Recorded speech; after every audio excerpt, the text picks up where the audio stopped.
വിജിൻ, അത്യന്തം ആവേശകരമായ ഒരു തെരഞ്ഞെടുപ്പ് പ്രചരണത്തിൻ്റെ അവസാനമാണ് ഇന്ന് നമ്മൾ കണ്ടത്. തിരുവനന്തപുരത്തെ സംബന്ധിച്ചിടത്തോളം വലിയ തോതിൽ ആൾക്കാർ പ്രതീക്ഷയോടെ കാത്തിരിക്കുന്ന ഒരു മണ്ഡലമാണ്.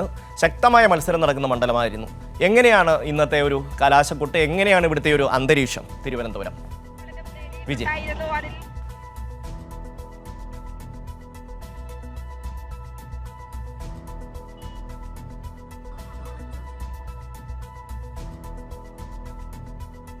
ഏറ്റവും ശക്തമായ മത്സരം നടക്കുന്ന ഒരു മണ്ഡലമാണ് തിരുവനന്തപുരം.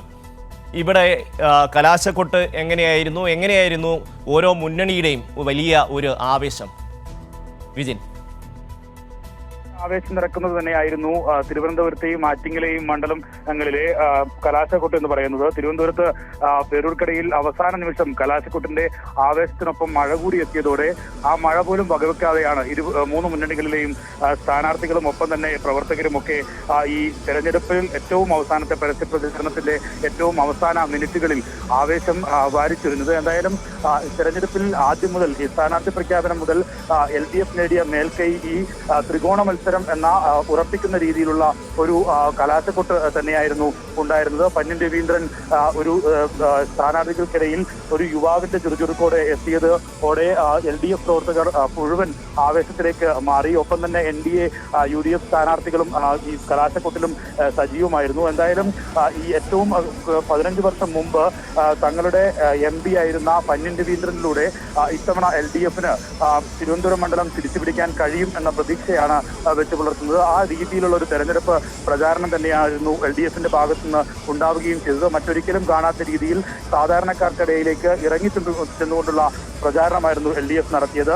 ഒപ്പം തന്നെ പന്ന്യൻ രവീന്ദ്രൻ കൃത്യമായി ഈ 3.5 വർഷം താൻ MP ആയിരുന്ന കാലത്ത് നടത്തിയ വികസന പ്രവർത്തനങ്ങൾ ഉൾപ്പെടെ കഴിഞ്ഞ 2 മാസമായി നടക്കുന്ന പ്രചാരണത്തിൽ ജനങ്ങളോട് ഊന്നിപ്പറയുകയും ഒപ്പം തന്നെ ശശി തരൂർ കഴിഞ്ഞ 15 വർഷം എവിടെയായിരുന്നു എന്ന ചോദ്യം ഉന്നയിക്കുകയും ചെയ്തുകൊണ്ടുള്ള പ്രചാരണ രീതിയാണ് അദ്ദേഹം സ്വീകരിച്ചത്. ജയിച്ചാലും തോറ്റാലും ഞാൻ നിങ്ങൾക്കൊപ്പമുണ്ടാകും എന്ന് ജനങ്ങളെ ബോധ്യപ്പെടുത്തിക്കൊണ്ടുള്ള ഒരു തെരഞ്ഞെടുപ്പ് പ്രചാരണ രീതി പന്ന്യൻ രവീന്ദ്രൻ സ്വീകരിക്കുക കൂടി ചെയ്തതോടുകൂടി വലിയ ആവേശത്തിലേക്ക് തീരദേശ മേഖലയും അതുപോലെ തന്നെ നഗര മേഖലയും ഒക്കെ എത്തുന്ന ഒരു സാഹചര്യവും ഉണ്ടായിരുന്നു. പന്ന്യന്റെ വാഹന പര്യടനത്തിലും ഒപ്പം തന്നെ ഏറ്റവും അവസാനം നടന്ന മെഗാ റോഡ് ഷോയിലുമൊക്കെ നിരവധി ജനങ്ങളാണ് അണിനിരുന്നത്. അത്തരത്തിൽ വലിയ ആവേശം വിതക്കുന്ന ഒരു തെരഞ്ഞെടുപ്പ് പ്രചാരണം തന്നെയായിരുന്നു LDFന്റെ ഭാഗത്തു നിന്ന് ഉണ്ടായിട്ടുള്ളത്.